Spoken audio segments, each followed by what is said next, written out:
ഇന്നത്തെ നമ്മുടെ റെസിപ്പി ഒരു നാടൻ ബ്രേക്ക്ഫാസ്റ്റാണ്. ചെമ്മീൻ തേങ്ങപ്പത്തിൽ. തേങ്ങപ്പത്തിൽ എല്ലാവരും കണ്ടിട്ടുണ്ടാവും, എന്നാൽ ഇത് ഡിഫറെൻ്റാണ്. ചെമ്മീൻ വെച്ചിട്ടുള്ള തേങ്ങപ്പത്തിലാണ്. ഇത് നിങ്ങൾ ഇതുവരെ ഉണ്ടാക്കിയിട്ടുണ്ടാവില്ല, കഴിച്ചിട്ടും ഉണ്ടാവില്ല. തേങ്ങപ്പത്തിൽ എല്ലാവരും ഉണ്ടാക്കി കഴിച്ചിട്ടുണ്ടാവും, എന്നാൽ ഇത് ഡിഫറെൻ്റാണ്. ചെമ്മീനും മസാലയും വെച്ചിട്ടുണ്ടാക്കുന്ന തേങ്ങപ്പത്തിലാണ്. നല്ല ടേസ്റ്റാണ്, എല്ലാവരും ഉണ്ടാക്കി നോക്കണം. ഇതെങ്ങനെയാണ് തയ്യാറാക്കുന്നത് നമുക്ക് നോക്കാം. അതിന് മുന്നേ നിങ്ങൾ എൻ്റെ ചാനലൊന്ന് സബ്സ്ക്രൈബ് ചെയ്യണം. സബ്സ്ക്രൈബ് ചെയ്താൽ മാത്രം പോരാ, തൊട്ടടുത്തുള്ള ബെല്ലൈക്കൺ അമർത്തണം, ഓൾ എന്ന ഓപ്ഷൻ സെലക്ട് ചെയ്യണം, ലൈക്ക് ചെയ്യണം, ഷെയർ ചെയ്യണം. അപ്പോൾ നമുക്ക് വീഡിയോയിലേക്ക് പോകാം. ഈ ചെമ്മീൻ തേങ്ങപ്പത്തിന് വേണ്ട അരിക്കൂട്ട് ഞാൻ തയ്യാറാക്കി വെച്ചിട്ടുണ്ട്. 1 കപ്പ് പുഴുങ്ങലരിക്ക് 1/2 കപ്പ് പച്ചരി ചേർത്ത് പച്ചവെള്ളത്തിലിട്ട് ഒരു 2-3 മണിക്കൂർ വെച്ചതിന് ശേഷം നന്നായി അരച്ചെടുത്തിട്ടുണ്ട്. പിന്നെ ചെമ്മീൻ, ചെറിയ തരം ചെമ്മീനാണ് എടുത്തത്. ഇത് ഉപ്പും മുളകും തേച്ച് പുരട്ടി വെച്ചിട്ടുണ്ട്. ഇത് നമുക്ക് എണ്ണയിൽ പൊരിച്ചെടുക്കണം. തേങ്ങ ചിരവിയത് വേണം. 1 കപ്പ് തേങ്ങ ചിരവിയത് എടുത്തിട്ടുണ്ട്. ഇത് ഉപ്പും മുളകും ചേർത്ത് ഞാൻ കൈകൊണ്ട് നന്നായി ഞരടി കുഴച്ച് മാറ്റി വെക്കുന്നു. നന്നായി അമർത്തി കുഴച്ച് നല്ല ചമ്മന്തി പോലെ ആക്കണം. പിന്നെ 1 ഉള്ളി ചെറുതായി മുറിച്ച് മാറ്റി വെച്ചിട്ടുണ്ട്. പിന്നെ പച്ചമുളക് വേണം. ഒരു 4 പച്ചമുളക് ചെറുതായി മുറിച്ച് വെച്ചിട്ടുണ്ട്. ഇഞ്ചി വെളുത്തുള്ളി 1 ടീസ്പൂൺ ഇഞ്ചി വെളുത്തുള്ളി ചതച്ചതും പിന്നെ കറിവേപ്പില നുറുക്കിയതും വേണം. എല്ലാം തയ്യാറാക്കി വെച്ചിട്ടുണ്ട്. ഇനി നമുക്ക് മസാല ഉണ്ടാക്കാം. ആദ്യമായിട്ട് നമുക്ക് ചെമ്മീൻ പൊരിച്ചെടുക്കണം. അതിനുവേണ്ടി ഞാൻ ഓയിൽ ഒഴിച്ചിട്ടുണ്ട്. ഓയിലോ വെളിച്ചെണ്ണ ഏത് വേണമെങ്കിലും ഉപയോഗിക്കാം. വെളിച്ചെണ്ണയാണെങ്കിൽ ഒന്നുകൂടെ ടേസ്റ്റ് ആയിരിക്കും. ചെമ്മീൻ ചേർത്ത് നമുക്കിത് പൊരിച്ചെടുക്കാം. അങ്ങനെ ഡ്രൈ ആയിട്ട് പൊരിച്ചെടുക്കണ്ട, ഒരുവിധം നന്നായിട്ട് പൊരിച്ചെടുത്താൽ മതി. അത് ഈ ചെറിയ ചെമ്മീനാണല്ലോ, കൂടുതൽ വേവൊന്നും ഉണ്ടാവില്ല. ഒന്ന് നന്നായി ഇളക്കി വാട്ടി ഒന്ന് മൊരിയിച്ചെടുത്തിട്ട് നമുക്കിത് മാറ്റി വെക്കാം.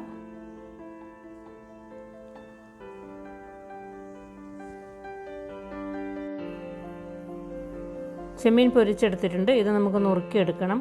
ചെറിയ ചെറിയ പീസാക്കി 1-2 പീസാക്കി നമുക്ക് നുറുക്കിയെടുക്കാം. അല്ലെങ്കിൽ മുഴുവനോടെ വേണമെങ്കിൽ അങ്ങനെയും ചെയ്യാം. ഇനി ചെമ്മീൻ പൊരിച്ച എണ്ണയിൽ തന്നെ വേണം നമുക്ക് മസാല വാട്ടിയെടുക്കാൻ. അതിനുവേണ്ടി ഉള്ളി ആദ്യം ചേർക്കണം. ഉള്ളി ഒന്ന് വാടി വരുമ്പോൾ നമുക്ക് ഇഞ്ചി വെളുത്തുള്ളിയും പച്ചമുളകും കറിവേപ്പിലയും എല്ലാം ചേർത്ത് നന്നായി ഇളക്കി വഴറ്റിയെടുക്കണം. ഇഞ്ചി വെളുത്തുള്ളി ചേർത്തിട്ടുണ്ട്. ഇനി നമുക്ക് പച്ചമുളകും കറിവേപ്പിലയും കൂടി ചേർക്കണം. കൂടുതൽ മസാലയൊന്നും വേണ്ട. ഉള്ളി, പച്ചമുളക്, ഇഞ്ചി വെളുത്തുള്ളി, കറിവേപ്പില. പിന്നെ മല്ലിച്ചപ്പ് വേണമായിരുന്നു. മല്ലിച്ചപ്പ് നല്ലോണം ചേർക്കണമായിരുന്നു, പക്ഷേ എൻ്റെ കയ്യിൽ ഒരു ഇത്തിരി പോലും മല്ലിച്ചപ്പില്ല. നിങ്ങളുണ്ടാക്കുമ്പോൾ മല്ലിച്ചപ്പ് ചേർക്കണം കേട്ടോ. കറിവേപ്പില ചേർക്കാം. ഇനി ഇതിലേക്ക് 1 ടീസ്പൂൺ മഞ്ഞൾപ്പൊടിയും 1 ടീസ്പൂൺ മുളക് പൊടിയും ചേർക്കണം.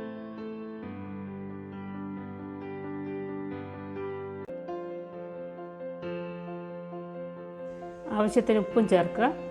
എന്നിട്ട് നമ്മൾ തയ്യാറാക്കി വെച്ച തേങ്ങ ഉണ്ടല്ലോ, കുഴച്ച് വെച്ച മുളകും ഉപ്പും ചേർത്ത് കുഴച്ച് വെച്ച തേങ്ങ അതും കൂടെ ഇതിലേക്ക് ചേർത്ത് നന്നായി ഇളക്കി ചേർക്കണം.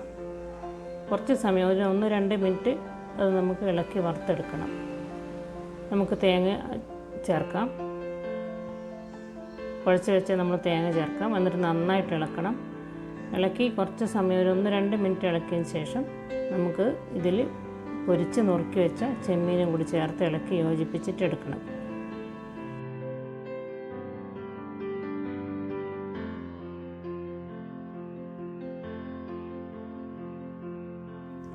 ചെമ്മീനും കൂടി ചേർത്ത് നന്നായി മിക്സ് ചെയ്യണം. നന്നായി ഇളക്കി ചേർക്കുക.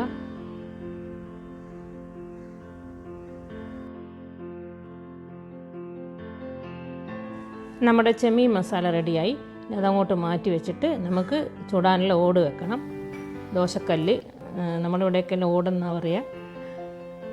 ഓട് വെച്ചിട്ടുണ്ട്. ഇതിൽ നമ്മൾ ഉള്ളി കൊണ്ട് നന്നായിട്ടൊന്ന് തുടച്ചെടുക്കണം. ഈ കല്ല് നന്നായി തുടച്ചെടുത്താൽ ഒട്ടിപ്പിടിക്കില്ല. നല്ല നോൺ സ്റ്റിക്ക് മാതിരി നമുക്ക് ഇളകിപ്പോരും.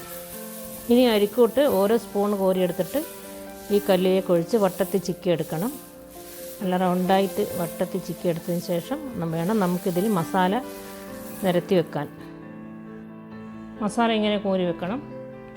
പത്തിൻ്റെ എല്ലാ ഭാഗത്തുമായിട്ട് മസാല കോരി വെക്കുക.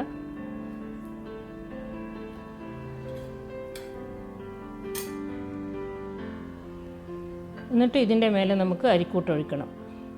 ഇങ്ങനെ മസാല പൊതിയുന്ന വിധത്തിൽ അരിക്കൂട്ട് നന്നായിട്ട് ഒഴിക്കുക. എന്നിട്ട് ഇതിൻ്റെ മേലെ കുറച്ച് 2-3 ടീസ്പൂൺ എണ്ണ ഒഴിച്ചു കൊടുക്കണം. എന്നിട്ട് വേണം നമുക്കിത് മറിച്ചിടാൻ. അടിഭാഗമായിട്ടുണ്ടാകും. ഇത് നമുക്ക് സാവധാനം പതുക്കെ ഒന്ന് മറിച്ചിടാം. ശ്രദ്ധിച്ചിട്ട് മറിച്ചിടണം, അല്ലെങ്കിൽ ഈ അരിക്കൂട്ട് നമ്മുടെ മേത്തെല്ലാം പെട്ടെന്ന് അങ്ങ് തെറിക്കും. ശ്രദ്ധിച്ച് മെല്ലെ മറിച്ചിടണം. ഇനി നമുക്ക് 2 ഭാഗവും നന്നായി മൊരിയിച്ചെടുക്കണം. ഇടയ്ക്കിടയ്ക്ക് ഓയിൽ ഒഴിച്ച് കൊടുക്കുക.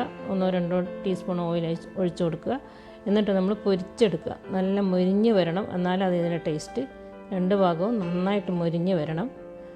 ഇതിപ്പോൾ ആയിട്ടുണ്ട്. ഇത് നമുക്കിതിൽ നിന്ന് മാറ്റാം.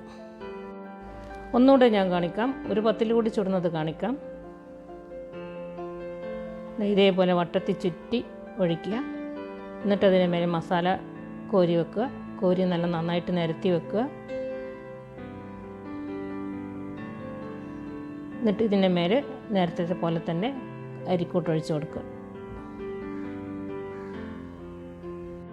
ഇതേപോലെ പൊതിഞ്ഞ് ഒഴിച്ച് കൊടുക്കുക. അരി പുറത്തേക്ക് ഒഴുകിപ്പോകും, അത് പ്രശ്നമില്ല. അത് നമുക്ക് ചട്ടകം കൊണ്ട് ഇതേപോലെ ചെയ്തിട്ട് റൗണ്ടാക്കി എടുക്കാം.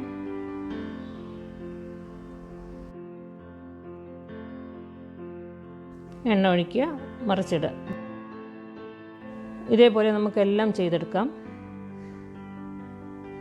ഇതിന് കറിയൊന്നും വേണ്ട. ഇതിങ്ങനെ തന്നെ കഴിക്കാൻ നല്ല ടേസ്റ്റായിരിക്കും. കറിയും പത്തിലും എല്ലാം കൂടെ ഒന്നിൽ.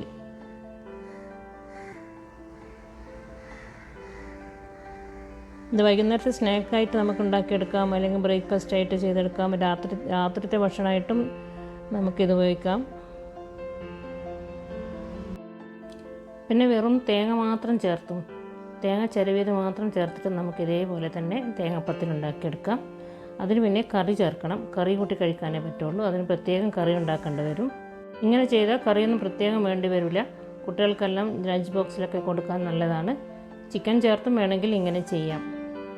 പിന്നെ ചെമ്മീൻ ചേർക്കാതെ ഉള്ളിയും തേങ്ങയും മസാലയും ചേർത്ത് മസാല ഉണ്ടാക്കിയിട്ടും തേങ്ങപ്പത്തിലുണ്ടാക്കാം. ഇപ്പോൾ ചെമ്മീൻ തേങ്ങപ്പത്തിലാണ്. നല്ല ടേസ്റ്റാണ്. എല്ലാവരും ഉണ്ടാക്കി നോക്കണം. ഉണ്ടാക്കിയിട്ട് അതിൻ്റെ അഭിപ്രായം എന്നെ അറിയിക്കണം. കമൻറ്റ് ബോക്സിൽ കമൻറ്റ്സ് ഇടണം. ഇനിയും നല്ല റെസിപ്പിയുമായിട്ട് ഞാൻ വരാം. അതുവരേക്കും എല്ലാവർക്കും എൻ്റെ താങ്ക്സ്.